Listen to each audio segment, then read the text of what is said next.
अगर ये बीजेपी के लोग डरा कर मुझे झुकाना चाहते हैं, मैं कभी नहीं झुकूंगा। मैं टूट जाऊंगा लेकिन झुकूंगा नहीं, ये याद रखो।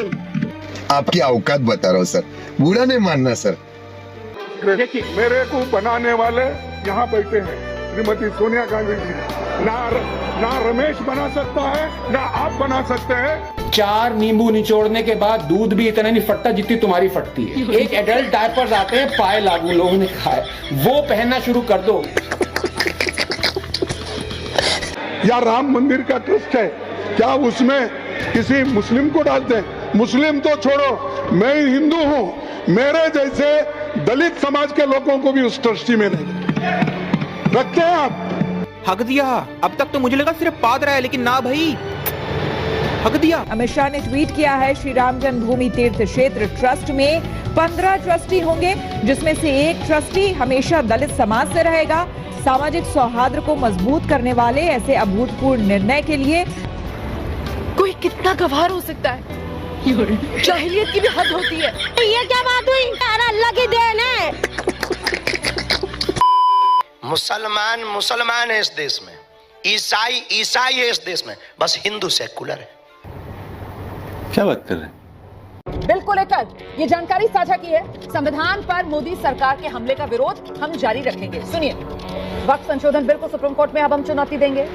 कांग्रेस की तरफ से पार्टी का इरादा साफ जयराम रमेश की तरफ से कर दिया गया है। तमिलनाडु के मुख्यमंत्री एम के स्टालिन, उनका बयान आया है, ये जो वक्त संशोधन बिल लोकसभा से जो पास हो गया है, इसके खिलाफ सुप्रीम कोर्ट जाने की तैयारी में है डीएमके।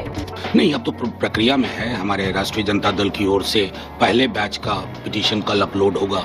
उसके बाद कई हमारे जो आनुषंगिक संगठन है दल के अंदर, अलग अलग समाज का प्रतिनिधित्व करने वाले, अलग अलग समुदाय का, ये सब जा रहे हैं। अभी सुप्रीम कोर्ट में यह मामला अभी बहुत गर्म है और गर्म तरीके से इसको पेश किया जा रहा है सुप्रीम कोर्ट में। उम्मीद करता हूँ, ये आशा है, निराकर विश्वास है कि सुप्रीम कोर्ट से हमारे लोगों को, जो लोग इस बिल के बारे में गए हैं सुप्रीम कोर्ट में, उनको इंसाफ मिलेगा। आमीन। मुझे उम्मीद है कि सुप्रीम कोर्ट एक हिस्टोरिक रॉन्ग को डेफिनेटली जल्द करेक्ट करेगी। इस बीच बड़ी खबर आपको बता दें, वक्त संशोधन बिल को लेकर ममता बनर्जी ने बड़ा बयान दिया है। उन्होंने कहा है कि एक ना एक दिन बीजेपी की सरकार जाएगी, जो नई सरकार आएगी वो दोबारा बिल लाएगी और बीजेपी के इस बिल को पलट देगी। तो बड़ा बयान दिया है।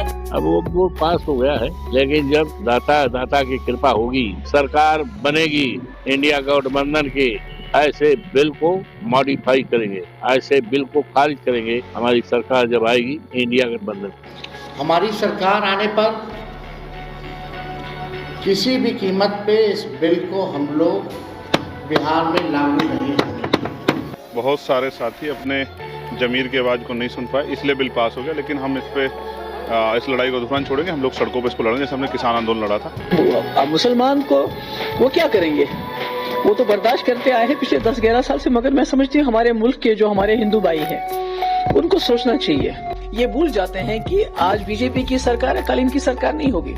नीतीश कुमार की, चिराग पासवान की और जयंत चौधरी की, इनकी मदद से बिल पास हो सकता है। लेकिन मैं आपको यकीन दिलाता हूँ कि अगर इन लोगों ने ये बीजेपी को मदद किया बिल पास करने में, तो देश का मुसलमान किसी कीमत पर इनको माफ नहीं करेगा, कभी माफ नहीं करेगा। अबे साले, मुजफ्फरनगर में समाजवादी पार्टी को बड़ा झटका लगा है। सैकड़ों कार्यकर्ताओं ने समाजवादी पार्टी छोड़ दी है। वक्त कानून के समर्थन में अखिलेश का साथ जो है वो छोड़ दिया है। सपा छोड़ आरएलडी में शामिल हो गए हैं सैकड़ों लोग। हैं? ये क्या हो गया? ये क्या सुन रहा हूँ मैं?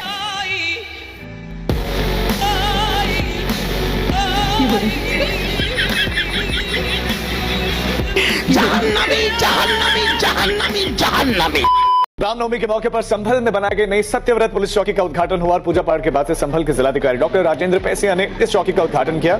और इस चौकी का निर्माण उसी इलाके में किया गया जहां पर बीते साल नवंबर के महीने में हिंसा हुई। बड़ी बात इसमें यह है कि पुलिस चौकी के निर्माण में उन्हीं ईंटों पत्थरों का इस्तेमाल किया गया जो हिंसा के दौरान फेंके गए थे। चौकी का निर्माण जिन पत्थरों से हुआ है, जिन ईंटों से हुआ, ये ईंट पत्थर वही पुलिस वालों पर फेंके गए थे। उन्हीं ईंटों पत्थरों को एकत्रित करके चौकी का निर्माण किया गया।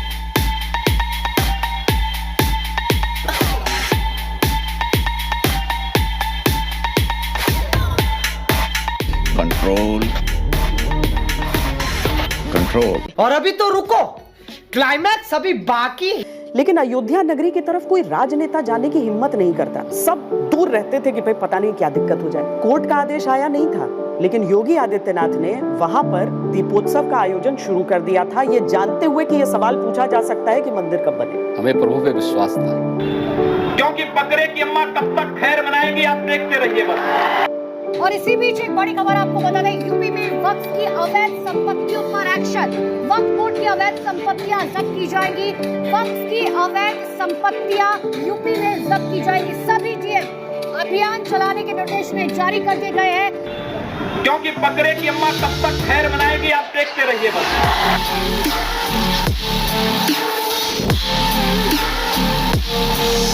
कल जिस दिन प्रेसिडेंट साइन करेंगे संभल की मस्जिद वक्फ नहीं रहेगी, क्योंकि संभल की मस्जिद जो है वो एएसआई में प्रोटेक्टेड साइट है।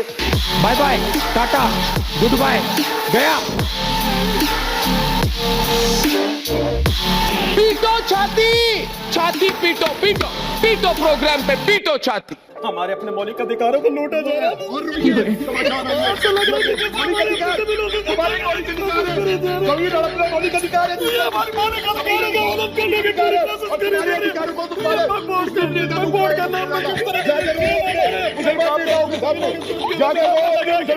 तेरी तमन्ना है पर हम खार न बोने देंगे, खार कांटों को कहते हैं। तेरी तमन्ना है पर हम खार न बोने देंगे, तुझे हम राह की दीवार न होने देंगे। तू सबको रौंद कर आगे जो निकलना चाहे, हम तेरी इतनी भी रफ्तार न होने देंगे। याकूब मेनन की जुडिशियल किलिंग हुई आपके एक नेता का, मिनिस्टर का ऑफिशियल ट्वीट है, सदन के सदस्य नहीं है इसलिए नहीं बोल रहा हूं। और सर 26/11 से कराया सदन के सदस्य बैठे हुए हाफिज साहब और सुनिए जाकिर नायक शांति का मसीहा सदन में सदस्य बैठे हुए हैं। सर मैंने नाम किसी का नहीं लिया, सर आपने उड़ता तीर क्यों पकड़ लिया? सर मैंने नाम नहीं लिया, उड़ता तीर क्यों पकड़ लिया? और जो माननीय सदस्य ने भी मेरे बारे में भी कहा है, मैं उनके निंदा करता हूं। मान्यवर, मैं ध्यान से बारीकी से पूरे संवाद को सुन रहा हूं। माननीय सदस्य सुधांशु जी ने दिग्विजय सिंह का नाम नहीं लिया। अब वो खड़े होकर कहे मेरे बारे में कहा, इससे साबित हो गए। और अभी भी मौका है, आपने नहीं कहा है 26/11 के हमले में आरएसएस का हाथ था, तो अभी खड़े होकर माइक चालू कराकर बुलवा दीजिए माननीय। और आपत्तिजनक बात है, मैंने ये बात कभी नहीं कही है, ये आप लोगों का प्रचार है। आपकी सुनिए ना दिग्विजय सिंह, सुनिए, एक मिनट सुनिए। कि 2002 से मैं इस बात को कह रहा था कि संघ के लोग आतंकवादी गतिविधियों में शामिल हैं। कि हर हिंदू तो आतंकवादी नहीं होता, लेकिन जितने हिंदू आतंकवादी पकड़े जाते हैं वो सब संघी क्यों है, ये हमें बता दो। हर चीज का जवाब दो। मंत्री जी सवाल से पहले इतना डर गए, आगे क्या होगा मुझे पता नहीं। इन्होंने इंटरप्रिटेशन किया, डर गए। मैं किसी की कृपा से यहाँ नहीं आया हूँ भाई साहब। मैं 7 बार चुनाव जीत कर आया हूँ, एक आइडियोलॉजी का विरोध कर यहाँ नहीं घुस गया हूँ। डरने का क्वेश्चन डज नॉट अराइज। क्या धमकाना चाहते हो भाई? संसद का कानून है, सबको स्वीकार करना पड़ेगा। के साहब किया है तो सुनना पड़ेगा, हिम्मत के साथ सुनना पड़ेगा। इसी सदन में कहते थे खून की नदियां बह जाएगी, खून की नदियां छोड़ो, कंकर चलाने की किसी की हिम्मत नहीं है। कंकर एडीएम जबलपुर बनाम शिवकांत शुक्ला, ये बार बार दोहराना चाहिए। 140 करोड़ लोगों को रट हो जाना चाहिए, जिससे कोई हिम्मत न कर सके इमरजेंसी डालने की। हर बच्चे को रटाना चाहिए कि तानाशाहों को क्या करना चाहिए। बहुमत ये भी गिरा दो लोग, ये भी नहीं गिरा, एग्रेसिव ना हो, जान दे देंगे इसके लिए। क्या बात कर रहे हो आप? एग्रेसिव होने की क्या बात? इतने सीनियर सांसद होकर बीच में टोका टोकी करना ना आपकी उम्र के लिए अच्छा है, ना आपकी सीनियोरिटी के लिए अच्छा है। इस सदन में जिम्मेदारी तक के साथ कहता हूं, दोनों सदन में जब तक भाजपा का एक भी सदस्य है, धर्म के आधार पर आरक्षण हम नहीं होने।